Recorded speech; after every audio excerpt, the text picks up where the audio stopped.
Su fuga de la cárcel tuvo consecuencias nefastas de una crueldad indescriptible, y todo por culpa de un sistema defectuoso que permitía a los delincuentes escapar indemnes y someterse a sus atroces impulsos. Esta no es una historia de evasión protagonizada por un estafador suave y caricaturesco. Tampoco es la historia de alguien que quería la libertad a toda costa. Esta es la historia de Gonzalo López, un ex mafioso sediento de sangre que eludió la cárcel al darse cuenta y aprovecharse de importantes fallos de seguridad. Una vez fugado, López hizo lo que mejor sabía: asesinar a inocentes sin motivo alguno, solo porque sí. Se recomienda discreción a los espectadores.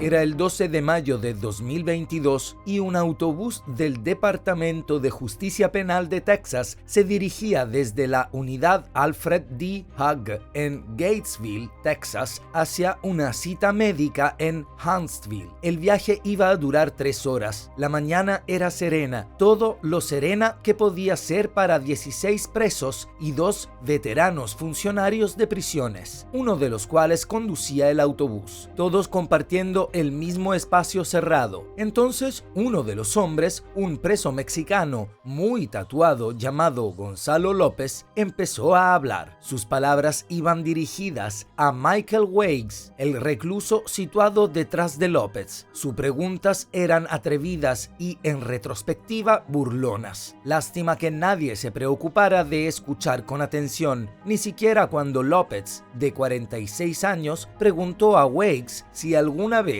había pensado en fugarse. Para ser justos, ni siquiera Weiggs pensó que las palabras de López tuvieran un significado más profundo. Weiggs simplemente creía que López era un bocazas haciendo lo que hace un bocazas. Pero solo unos minutos después, las intenciones de López quedaron algo más claras, al menos para Weiggs, que era el único que le prestaba atención. En cuanto a los guardias, o bien estaban perdidos en la conversación o demasiado desinteresados para darse cuenta, pero sucedió de todos modos. Con un par de movimientos rápidos y disimulados, Gonzalo López se quitó las esposas, luego se quitó los grilletes. Sus movimientos fueron naturales y despreocupados. Lo había planeado durante mucho tiempo. El hombre había pasado los 2 últimos meses, semanas y días fabricando o adquiriendo de algún modo una llave. Sabía que, llegado el momento, utilizaría esa llave para quitarse las esposas, y la mañana del 12 de mayo de 2022, junto antes de que lo llevaran al autobús, se aseguró de introducir la llave en su boca. Pocos minutos después de liberarse de las esposas y los grilletes, López sacó de sus bolsillos 2 armas metálicas de entre 20 y 30 centímetros. Michael Weiggs, que estaba sentado justo detrás de Gonzalo López, fue el único que se percató de la presencia de las cuchillas. Estaba aterrorizado, pero lo que más le asustó fue la mirada de López. Weiggs supo enseguida de que aquel hombre era un asesino y que López no permitiría que nada ni nadie destruyera el plan que había urdido. A pesar de ello, López le aseguró rápidamente que no iba a matarle. Aun sí, aterrorizado y temiendo por su vida, Weiggs prefirió mantener la boca cerrada y no alertar a los funcionarios de prisiones. La apreciación de Weiggs era, de hecho, correcta. Gonzalo López era un asesino con un largo historial de violencia. Su historial delictivo se remontaba a 1994, cuando un López de 18 años fue condenado por agresión con agravantes, posesión de marihuana, omisión del deber de socorro y uso no autorizado de un vehículo de motor. En 1996 fue condenado a 8 años de prisión por todos estos cargos. En 2004, el hombre se vio implicado en una persecución policial a alta velocidad. Tras disparar a la policía, López escapó huyendo a pie, pero su crimen más truculento hasta la fecha, por el que estaba encarcelado, fue el secuestro y asesinato de José Guadalupe Ramírez en 2005. En 2005, Gonzalo López formaba parte del cartel de la droga La Mana, con sede en Tamaulipas, México. Ramírez debía $40,000 al cartel y tenía que devolvérselos de un modo u otro. López mató a Ramírez con un pico antes de enterrar el cadáver en el bosque. López fue detenido un mes después, en abril de 2005, y condenado a cadena perpetua por asesinato y secuestro con agravantes. Gonzalo López no era alguien con quien se pudiera jugar, era tan ingenioso como horripilante. En los meses anteriores al 12 de mayo de 2022, el hombre realizó muchos viajes médicos, no porque tuviera algún problema grave de salud, sino porque quería familiarizarse con los autobuses de la prisión y los protocolos de seguridad. Estos viajes le ayudaron a hacer algunos descubrimientos importantes. En primer lugar, el número de guardias presentes en estos viajes era mucho menor de lo esperado. Casi la mitad de los puestos de guardia de la unidad Hugs estaban vacantes. Debido a ello, los guardias restantes estaban sobrecargados de trabajo, lo que les hacía ser cada vez más laxos. López se había dado cuenta de esta laxitud y la utilizó en su beneficio. Así supo que hacer una llave para las esposas y obtener las cuchillas sería seguro. Sabía que los guardias no se molestarían en utilizar con él el escáner de seguridad de orificios corporales o silla Boss. Si los guardias hubieran utilizado el dispositivo, seguramente se habrían percatado de las piezas metálicas ocultas en la boca de López, pero no lo hicieron, ni siquiera le dieron un rápido cacheo. Después de liberarse, Gonzalo López abrió todas las ventanas a su alcance de la zona enjaulada de la parte delantera del autobús, reservada a los presos de alta seguridad. A continuación, durante la hora siguiente, López empezó a formar las soldaduras alrededor de un cuadrado de rejilla metálica entre los presos de alta seguridad y el conductor. Si hubiera habido un tercer agente dentro del autobús, López podría haber sido descubierto y detenido, pero como tal, era libre de hacer lo que quisiera. Sin duda ayudó que otros presos le apoyaran. En cuanto se dieron cuenta de lo que estaba haciendo, dos de ellos empezaron a golpear con fuerza. Querían ayudarle. Era mediodía y el autobús se acercaba a la pequeña ciudad de Centerville, situada a medio camino entre Houston y Dallas. A la hora y media de viaje, Gonzalo López consiguió arrancar un cuadrado de rejilla de 9 por 18 pulgadas. La fuga había comenzado. En un instante, López apuñaló al conductor con una de las astas. El autobús se detuvo bruscamente en la autopista 7 y los dos hombres salieron a trompicones luchando, pero López llevaba ventaja. Consiguió arrebatarle la funda de la pistola al conductor, pero no tuvo tiempo de averiguar cómo quitarle el arma. De repente, el otro agente irrumpió en el autobús, pistola en mano. El conductor le rogó que disparara a López, pero este fue más rápido. Con los dos agentes fuera, López volvió a subir al autobús y empezó a alejarse. Los agentes empezaron a disparar, pero no dieron a López. Le dieron en una de las ruedas traseras. Aún así, López se alejó un par de kilómetros por la autopista 7, cerca de Centerville. Luego estrelló el autobús contra una zanja, pero no iba a dejarse atrapar. En lugar de eso, se lanzó por una ventanilla y se dio a la fuga, dejando a los demás presos temiendo por sus vidas. Un inspector alertó a un policía cercano en un coche patrulla. Pero aunque fue el primero en llegar cuando el autobús chocó y vio a López huir, el agente no persiguió al preso ni le disparó. Durante más de una hora después de que López se liberara, los guardias no pudieron averiguar quién se había escapado. Pensaron que había sido Weeks, pero como sabemos, Weeks seguía dentro del autobús. En cuanto López fue identificado como el fugitivo, se inició la persecución. La Lone Star Fugitive Task Force, los Texas Rangers